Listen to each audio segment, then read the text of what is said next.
भारत विदेशों से हथियार की खरीदारी के मामले में टॉप पर बना हुआ है। पिछले कुछ सालों की तुलना में हथियार खरीदने में गिरावट ज़रूर देखने को मिली है, लेकिन फिर भी इंडिया टॉप पर ही है। Stockholm International Peace Research Institute यानी SIPRI की एक रिपोर्ट में यह दावा किया कि रूस से जंग लड़ रहा यूक्रेन 2022 में हथियार की खरीदारी में तीसरे नंबर पर रहा। 2013 से लेकर 17 और 18 से लेकर 22 के अंदर भारत की ओर से हथियारों में इंपोर्ट में करीब 11% की गिरावट हुई है, लेकिन फिर भी यह टॉप पर ही है।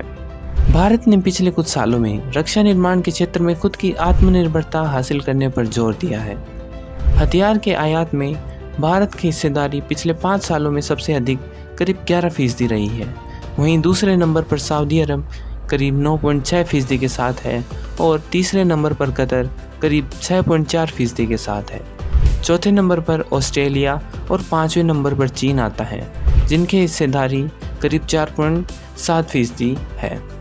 2012 से 16 और 2017 से 21 के बीच भारत की ओर से हथियारों के आयात में 21% की गिरावट आई है, लेकिन देश अभी भी दुनिया का सबसे बड़ा हथियार का इंपोर्टर बना हुआ है।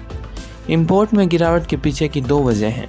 पहला, स्थानीय स्तर पर इनका निर्माण और दूसरा, जटिल खरीदारी प्रक्रिया। वहीं दूसरी ओर हथियार के एक्सपोर्ट में अमेरिका का दबदबा कायम है। पिछले 5 साल में अमेरिका दुनिया का सबसे बड़ा सैन्य हथियार सप्लायर बना हुआ है। पूरी दुनिया में होने वाले हथियार के कुल निर्यात में करीब 40% अकेले अमेरिका ने किया है। 16% के साथ रूस दूसरे नंबर पर है। हथियार के निर्यात में चीन का करीब 5.2% और जर्मनी का करीब 4.2% योगदान है। 2013 से 17 और 18 से 22 के बीच अमेरिकी हथियारों की निर्यात में करीब 14% का इजाफा हुआ है, जबकि इस दौरान रूस का निर्यात करीब 31% गिरा है। वहीं भारत में रूस से हथियार आयात की बात करें तो इसमें करीब 37% की गिरावट आई है। 2022 में यूक्रेन पूरी दुनिया में हथियार का तीसरा सबसे बड़ा इंपोर्टर बना है, जबकि 2018 से 22 में वह करीब 14वें स्थान पर बना था।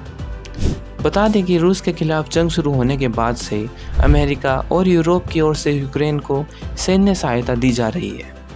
भारत के थल सेना प्रमुख जनरल बिपिन रावत ने कहा था कि अगला युद्ध स्वदेशी हथियारों, प्रणालियों व उपकरणों से लड़ा जाएगा और जीता भी जाएगा। आर्मी चीफ ने कहा कि Defence Research and Development Organisation यानी DRDO ने घरेलू संसाधनों की मदद से देश की रक्षा सेवाओं की ज़रूरतों की दिशा में तेज़ी से प्रगति की है।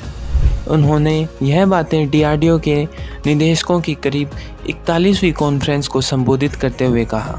DRDO भारत सरकार की एजेंसी है जो सेनाओं के लिए रिसर्च एंड डेवलपमेंट का काम करती है। DRDO के पास करीब 52 प्रयोगशालाएं हैं, जहां पर aeronautics, naval system, missiles, electronics, युद्ध सामग्री और लैंड कॉम्बैट इंजीनियरिंग जैसे क्षेत्रों पर रिसर्च और डेवलपमेंट किया जाता है। विपिन रावत ने यह कभी कहा था कि देश का रक्षा उद्योग उभर रहा है और समय आ गया है कि भविष्य के संघर्षों में इस्तेमाल वाले सिस्टम विकसित किए जाए और नॉन कॉन्टैक्ट वॉरफेयर की तैयारी की जाए। DRDO कई तरह से प्लेटफॉर्म, सेंसर, हथियार और सैनिकों के लिए मददगार रहने वाले सिस्टम खुद तैयार करता है, लेकिन इसमें से भी कुछ सिस्टम ऐसे हैं जिन्हें तैयार करने के लिए पुर्जे इंपोर्ट करने पड़ते हैं।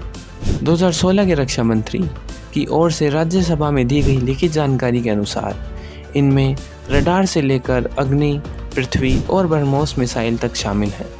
ऐसे में थल सेना प्रमुख का यह कहना कि अगला युद्ध भारत स्वदेशी हथियार प्रणालियों से लड़ेगा और जीतेगा भी, हमें सच होता दिख रहा है। अगर आपको हमारा ये वीडियो अच्छा लगा तो इस वीडियो को लाइक, शेयर और वीडियो पे कमेंट करके ज़रूर बताएं कि ऐसा संभव हो सकता है या नहीं।